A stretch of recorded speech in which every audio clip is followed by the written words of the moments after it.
Hello. Let's talk about Chapter 7 of Stnr, which I am loving. In this chapter we have death of parents. Death of Stnr gets a call, comes home late, and there's Edith being awkward as Edith is all, saying, "You're late." It's like, yes, we had doctor saying, "It's for you, long distance. Someone's been trying to get to you all afternoon. I told them that you were at the university, but they've been calling back here every hour." And it's somebody calling to say that his father has died. Sounds like his father had actually been seriously sick, but insisting, maybe deliriously, to still go out in the fields. And indeed, that is where he was found face down in the broken earth, I think is what they put it. And Edith's like, "Oh, okay, well, I guess it's gonna take you about a week. You go. I'll get somebody to come and help me take care of Grace, because Edith does not have Edith does not have those skills." Yeah. Yes, she'll get Aunt Emma to come over to help with Grace, because Stnr is basically the child care, the caregiver of all in this household. And he goes, and he it's one of these things of, like, it's the death of his father. And they buried his father this is page 107. They buried his father in a small plot on the outskirts of Boonville, and William returned to the farm with his mother. That night he could not sleep. He dressed and walked into the field that his father had worked year after year to the end that he had now found. He tried to remember his father, but the face that he had known in his youth would not come to him. He knelt in the field and took a dry clod of earth in his hand. He broke it and watched the grains, dark in the moonlight, crumble and flow through his fingers. He brushed his hand on his trouser leg and got up and went to the house. He did not sleep. He lay on the bed and looked out the single window until dawn came, until there was no shadows upon the land, until it stretched grey and barren and infinite before him, which I think that sort of sums up that his beginnings. It's gray and barren and infinite before him. Not a big fan of farming, or at least not the brutal subsistence farming that he came from and escaped from. Also, what happens is that the depression hits. And on Edith's side of the family, her father is the head of the Merchants Trust in St. Louis, and that's the failure of that small private thing. And Horace Boswich, her father, says, "Oh, everything's fine. It'll be right in a couple of days." And 3 days later, he is dead of a suicide. He'd gone into his office and shot himself, and spread out basically the tale of the ruin before him. He'd been investing unwisely, like his father had before him, and also investing the bank's money unwisely. I mean, started the Great Depression, so I don't know exactly where the safe place was, whether there was safe places, but he is dead, kind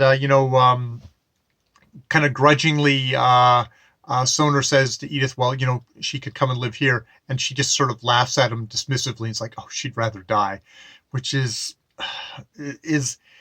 basically their relationship. I mean, she is just like, they are completely estranged.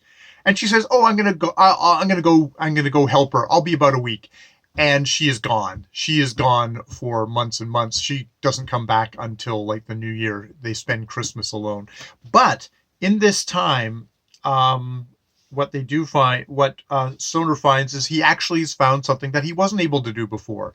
He has not been a good teacher. He always felt he had been aware of the gulf that lay between what he felt for a subject and what he delivered in the classroom. He hoped that time and experience would repair that gulf, but they had not done so. Those things that he held most deeply were most profoundly betrayed when he spoke of them to his classes, which was definitely his mentor Archer Sloane's issue.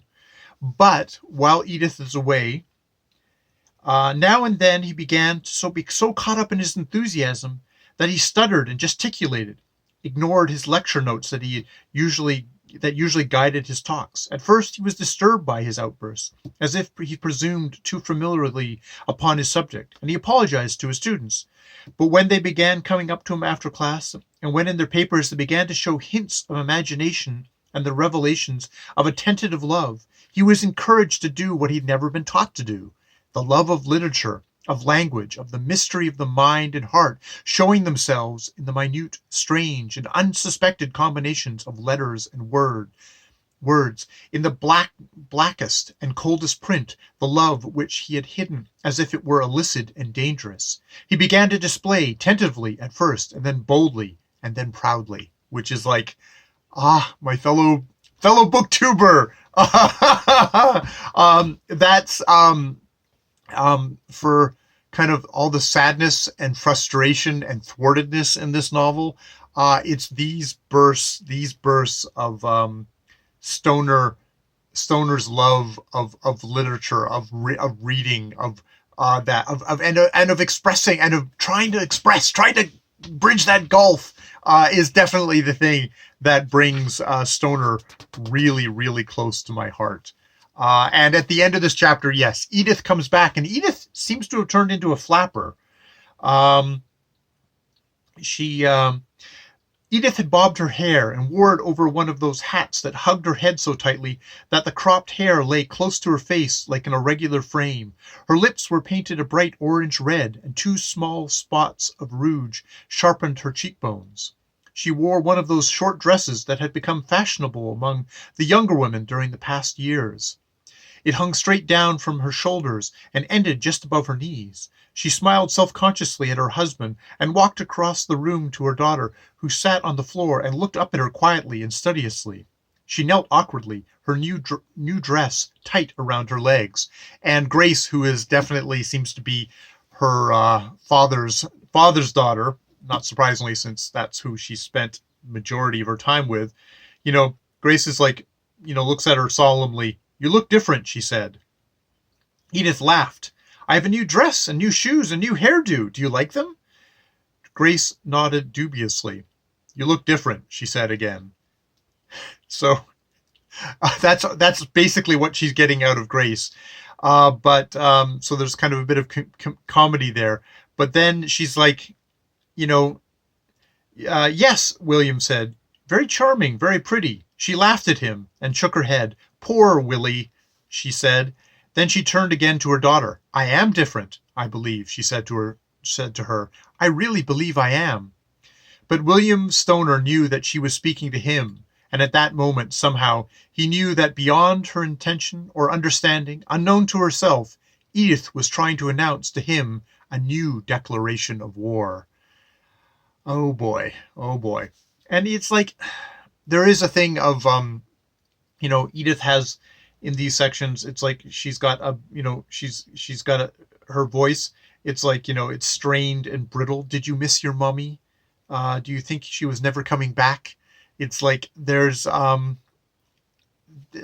John Williams is definitely with Stoner, with William in all this, but Edith seems to be going through her midlife crisis kind of stage of, instead of peace, love, and understanding, where it's she's hooked onto the roaring 20s just as everything's crashing with the stock market crash. So it seems like, oh God, yeah, there's going to be a war. There's going to be it's a new declaration of war. So I guess we're going to see how that goes. That goes along in there, this tortured relationship of these two people who you just really get the sense shouldn't have been together, but also inevitably were together. So yeah, that is chapter 7 of Stoner by John Williams. More videos later.